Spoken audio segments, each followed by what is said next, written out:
Som els Cantamanyanes aquí a la sintonia de Ràdio 4. Des d'aquest passat dia de Nadal, dia 25, es va estrenar a Disney Plus, a la plataforma que es pot veure a través de Movistar també i també de manera independent, l'última pel·lícula de Pixar, Soul, una pel·lícula que val la pena veure i, a més, en el nostre cas, amb més raó, perquè s'ha estrenat doblada al català. I d'això en volem parlar, de doblatge en català. Hi ha un compte de Twitter que es diu Doblatge en català, més clar no pot ser, que porta en Miquel, amb qui volem parlar, doncs, d'això, de la facilitat que tenim de poder veure cinema doblat al català a través de les plataformes de streaming. Miquel, què tal? Bon dia. Què tal? Bon dia. A tu t'ha agradat Soul o què? La pel·lícula és fantàstica, la recomano a tothom i recomano que tothom la vegi en català perquè està molt ben doblada. És una bona notícia, entenc, que aquesta pel·lícula s'hagi estrenat directament en la plataforma de Disney Plus en català?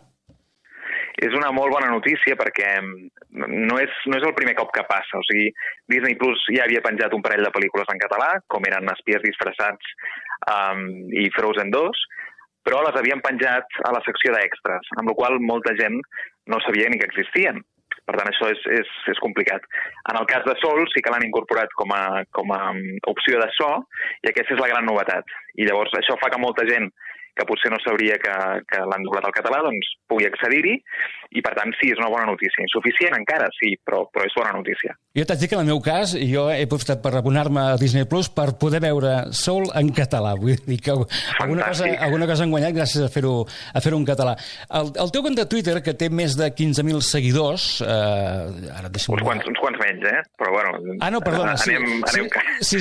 6.590 ara mateix, però és una bona font d'informació sobre el món de doblatge en català que malauradament està bastant maltractat a les plataformes de streaming. I m'agradaria que m'expliquessis per què. Doncs, aviam, hi ha molts perquès. Diguéssim que això és una evolució del que ja passava amb els DVDs i els Blu-rays. O sigui, el funcionament és que la Generalitat posa uns diners perquè aquestes distribuïdores estrenin les seves pel·lícules en català i una de les seves condicions a l'hora de donar els diners, perquè són doblatges pagats amb diners dels impostos dels catalans... Un moment, Miquel. Totes les pel·lícules que hem vist doblades al català durant tota la història s'han doblat gràcies a que la Generalitat hi ha posat els diners per fer-ho? Sí. Sempre, Diguéssim que tens les de TV3, que les gestiona TV3, i tens les que s'estrenen al cinema, les de Disney i tal, que sempre s'han estrenat gràcies als diners de la Generalitat, sí. Entenc que en castellà això no passa, no? El govern espanyol no paga diners perquè doblin a l'espanyol, o sí? En absolut, no, en absolut. En català, hem de pagar aquest peatge, si les volem en català, hi ha algú que hi ha de posar els diners, si no ho fan, Diguéssim que no ho veuen com una possibilitat d'expandir el seu... No tindran més clients, això és el que creuen ells, pel fet d'estar en català. Per tant, això és una cosa que la posa la Generalitat. D'acord. Un cop fet aclariment, aquest aclariment de dir tot el que veiem doblat en català és perquè s'han posat els diners per poder-ho subvencionar. Expliquem una mica, doncs, per què aquesta feina que es fa un cop i no cal repetir-la, entenc, després no s'hi pot accedir moltes vegades. Sí. Cal aclarir una cosa, també, que entre les condicions per donar aquests diners, perquè es doblin aquestes pel·lícules, hi ha el fet que després aquests doblatges s'incloguin als DVDs, als Blu-rays i a les plataformes. Això està escrit en el contracte, Sí. O sigui, ells per accedir-hi, això està penjat al diari de la Generalitat. Això és consultable. I això és una cosa que per exemple, la trilogia del Senyor dels Anells, no? Doncs la trilogia del Senyor dels Anells, la primera no es va editar en DVD, només es va editar en VHS. La segona es va editar en un DVD independent, que se'n va fer molt poques còpies. Però el Retorn del Rei, per exemple, no es va editar mai. No està ni en Blu-ray, ni en DVD, ni res. Són doblatges que, sumats, són molts diners i dius, ostres, ara no es poden consultar de cap manera, no estan a les plataformes. Per què? Doncs perquè potser no hi ha, per part d'ells, l'interès o no perceben el mercat, el nostre mercat, i al final aquest compte de doblatge en català és per dir, ei, estem aquí i reclamem una mica el que és nostre perquè ho hem pagat. Miquel, tu que gestiones aquest compte de doblatge en català a Twitter, tu et dediques al doblatge? Jo no em dedico professionalment al doblatge, jo dedico a la televisió, diguéssim, però gràcies a aquest compte de doblatge, doncs molts actors de doblatge han vingut i ostres, jo crec que estan agraïts i col·laboren amb mi i és fantàstic i anirem ampliant tant com puguem, perquè jo crec que cal obrir l'espai de debat i que es vegi que hi ha molta gent que ens interessa el tema. Clar. I el món de doblatge, les empreses que a Barcelona es dediquen justament a això, que probablement fan les dues versions, fan la versió espanyola i la versió catalana simultàniament, probablement quan hi treballen, ningú els hi reclama a les productores americanes o les majors que respectin aquest tracte que tenen amb la Generalitat? Mira, et posaré un exemple d'una persona que va treballar en el Retorn del Rei, precisament, aquí del Senyor dels Anells. Aquesta persona es va posar en contacte amb la distribuïdora i la distribuïdora li va dir que aquesta pel·lícula no s'havia doblat mai al català. O sigui, aquesta persona li va dir el Retorn del Rei, què? Com la puc comprar? O com la puc trobar en català? I li van contestar que no s'havia doblat mai. O sigui, aquest és el nivell de desinterès, de desídia o el que em vulguis dir. A partir d'aquí, no sé, és complicat. És una qüestió de voluntats, pel que entenc, No, perquè tècnicament... Jo crec que és una qüestió de manca de voluntat, de manca de sensibilitat. El fet que les seus d'aquestes distribuïdores estiguin a Madrid i no a Barcelona, doncs segurament també hi fa. I és complicat, sí. I per part de l'administració catalana, quin departament hauria de reclamar que es complís aquest contracte? Aviam, això és complicat, perquè això és el Departament de Cultura i, clar, al final el que vol el Departament de Cultura és continuar doblant el català. Si tu els portes als tribunals perquè no compleixen els requisits, després aquestes distribuïdores el que faran és dir ja no doblem mai més res. Per tant, és un equilibri molt complicat. El que jo crec que faltaria, i humilment ho penso i crec que hauria de ser així, és continuar la feina que s'havia fet fins fa uns anys, que és intentar una nova llei del cinema. Potser no cal aplicar el 25%, potser no cal fer aquella petició que es va fer fa uns anys i que va fer que les distribuïdores boicotegessin Barcelona, que moltes pel·lícules que s'havien de doblar en castellà fins i tot a Barcelona passessin a Madrid, o sigui, segurament us en recordareu, que hi va haver molt de rebombori. Potser no, però el que sí que caldria és recuperar, posar a l'agenda pública una altra vegada el tema de la llei del cinema. Està bé. I què té la llei del cinema actual? Quina és la gran imperfecció, el gran problema de la llei del cinema actual? És que no hi és. Ah, no hi és. És que no hi és. És així, o sigui, no... realment poden fer el que vulguin. I ara mateix el que ens trobem, diguéssim, és que jo seria partidari de deixar de doblar tant pel cinema i començar a doblar més per les plataformes. Per què? Perquè doblar pel cinema no et garanteix que tindràs més espectadors. Al contrari del que podria semblar, no? O sigui, al cinema, en català, el que passa és que ens programen molt malament a les 4 de la tarda en pel·lícules infantils quan els nens surten a 4:45 i costa molt de trobar una bona sala de cinema que estigui ben anunciat. Els diaris a vegades no tenen els horaris correctes. És una aventura. Per tant, caldria potser començar a invertir més en plataformes i menys en cinema. Clar. I una mica suposo que ho fan també això per cobrir l'expedient, mai millor dit, no? Estic convençudíssim. O sigui, algunes cadenes d'aquestes de cinema és allò, que no sigui dit que no programem en català, però amb males hores, amb males sales, i sí, és un desastre. Sí, és fatal. Clar, jo abans m'aventurava a dir una cosa, a fer una afirmació que tu em corregiràs si és correcte o no. I deia que la gran majoria de pel·lícules que s'estrenen a Espanya es doblen a Barcelona. La gran majoria potser no, cada cop potser menys, però tradicionalment sí, Barcelona ha estat Lo que el viento se llevó es va doblar a Barcelona. O sigui, Barcelona ha estat sempre capital del doblatge i una gran indústria de doblatge que, per desgràcia, cada cop és més precària, Aquí, a Madrid i més o menys a tot arreu. Clar. Cada cop es treballa en pitjors condicions. Ara parlàvem del cas de Disney Plus, o Disney Plus, com vulguis dir-la, que acaba d'això de donar aquest pas a estrenar una pel·lícula directament en català a la seva plataforma, però com està la resta? Com tracta el català Netflix, HBO, Prime Video? Fatal. O sigui, no, realment la resposta és estic a punt de tallar-me les venes, Miquel. És inexistent. El què? No, que escolta, que estic a punt de tallar-me les venes, perquè no és... No, la veritat és que és fatal. En el cas, hi ha coses concretes, hi ha excepcions, no? I Amazon, per exemple, tenen la saga de Harry Potter no sencera, però en tenen unes quantes i sí que es pot veure en català. Fins i tot hi ha algun capítol d'Expediente X que el tenen en català per error. Per error? Amazon, Amazon el que passa és que si busques les pel·lícules que tenen en català, moltes d'elles en realitat són en castellà i s'han equivocat amb el nom. Això passa, aquestes coses passen. I Netflix, res, és un desastre. Només tenen algunes pel·lícules, algunes sèries de producció pròpia i algunes pel·lícules catalanes, però res. Clar, ara que tots coincidim una mica que la llengua doncs, està en un moment de retrocés, el fet de ser presents en aquestes plataformes que cada vegada consumim més és vital per la llengua. Jo crec que és el futur. Clarament. I també això que deia, o sigui, deixar potser, veient com va tot, o sigui que al cinema cada cop hi va menys gent i que les plataformes cada cop tenen més subscriptors, el futur jo crec que són les plataformes i el consum a casa. També el fet d'anar al cinema a veure una pel·lícula en català, hi ha diferents problemes, que és que hi ha molta gent que no està acostumada a veure pel·lícules en català. En canvi, està molt acostumada a veure pel·lícules en català a la tele, o sèries. El cas de Bola de Drac, per exemple, no? O sigui que hi ha molta gent que rebutja la versió castellana de Bola de Drac. Per tant, jo crec que té una entrada molt més fàcil veure aquestes pel·lícules des de casa. I jo apostaria per aquesta via, i clarament és el futur. Clar.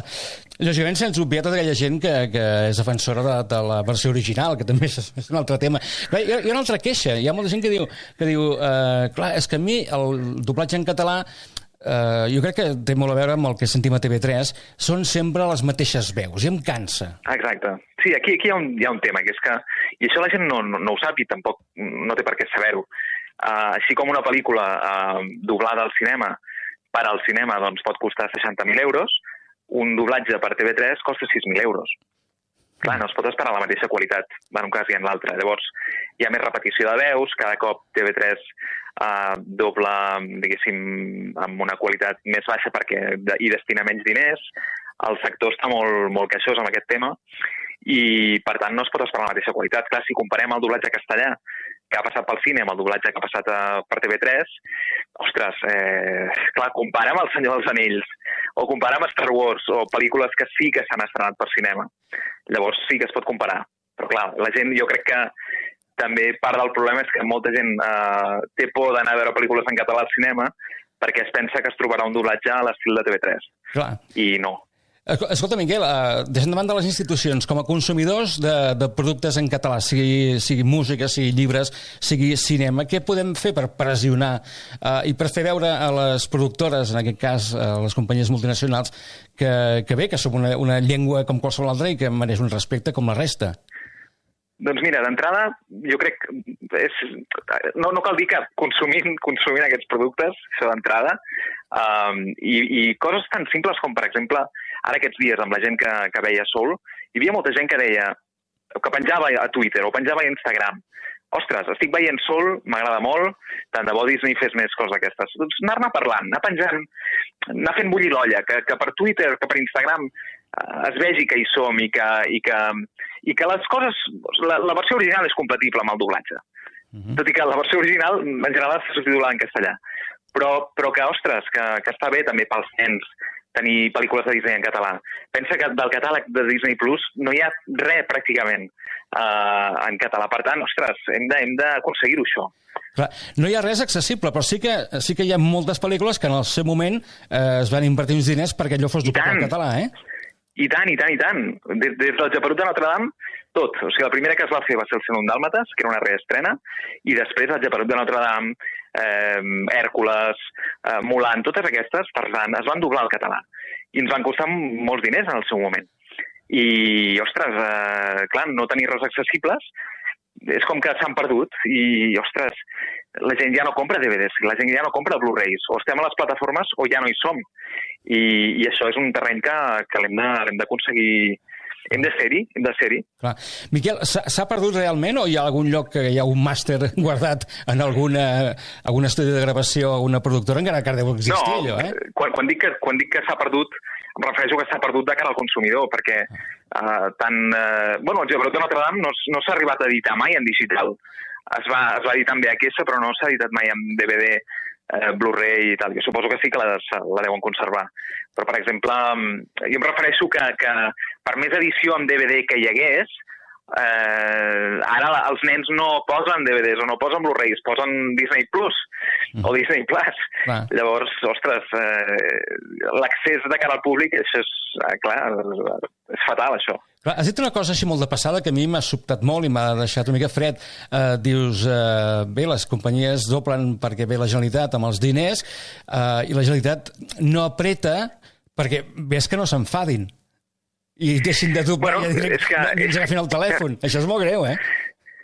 És que què vols fer-hi? O sigui, el tema és, o tenim una llei del cinema que pressioni les empreses, les obligui d'alguna manera a dedicar un percentatge de les seves hores a les versions catalanes, o és difícil.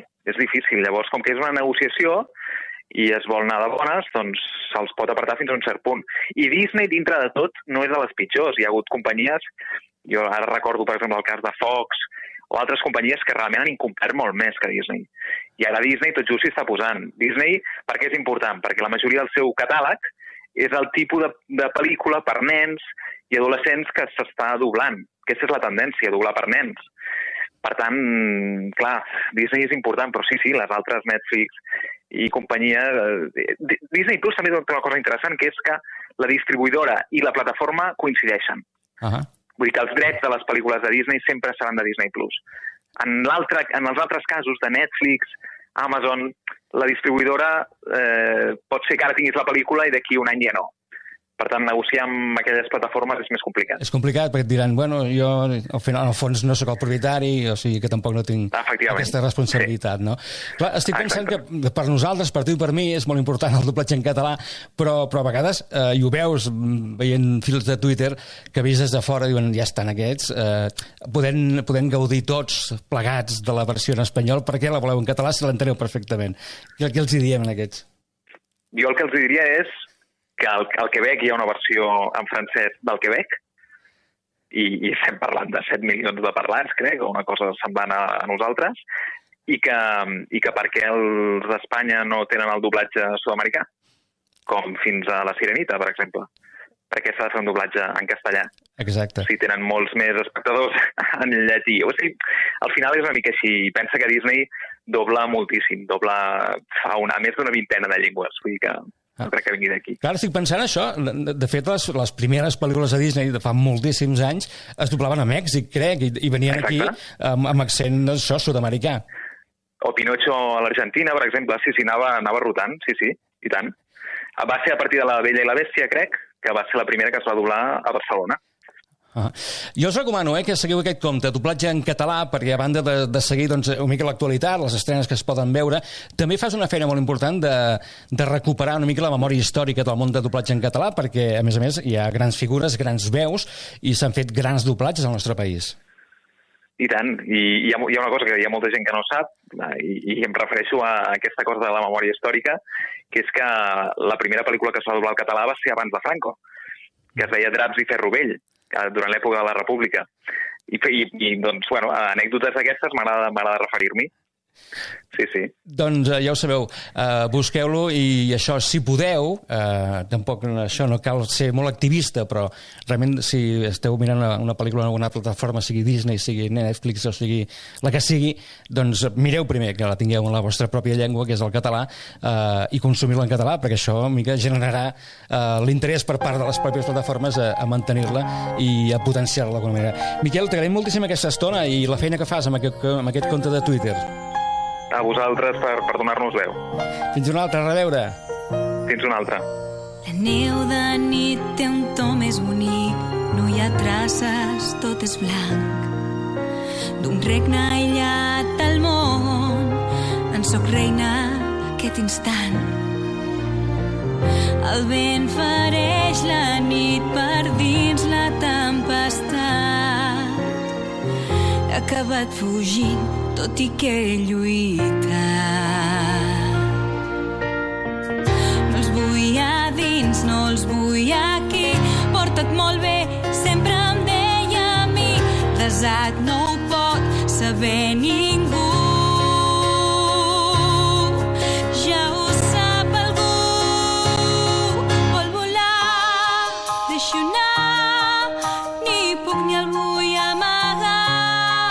Vol volar, deixo anar, ja tant és, ja tant me fa. És igual el que puguin dir, deixa el vent cridar. El fred no m'ha fet mai cap mal a mi. És curiós com la distància ho fa tot molt petit, i les pors que em dominaven per sempre han fugit. Ara veuré el que puc fer, quins límits jo superaré, i el vent i el mal no són per mi. Per fi vol volar, deixo anar, soc part de la neu i el vent. Vol volar, deixo anar, ja he fet fora aquest turment. Soc aquí i no em mouran, deixa el vent cridar.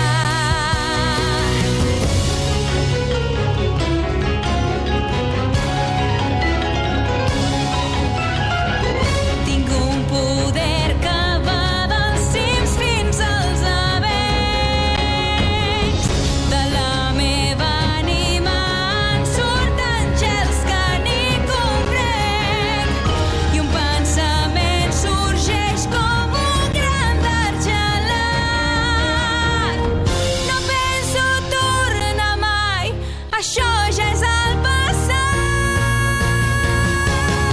Vol volar, deixo anar, i com l'alba jo creixeré. Vol volar, deixo anar, ja no em portaré bé. Soc aquí, s'alça un nou matí, deixa el vent cridar. Fred no m'ha fet mai cap mal a mi. Bé, acabem de comprovar que la cançó de Frozen gratina igual, cantada en català, que la versió original en anglès, amb la veu de Gisela, per cert.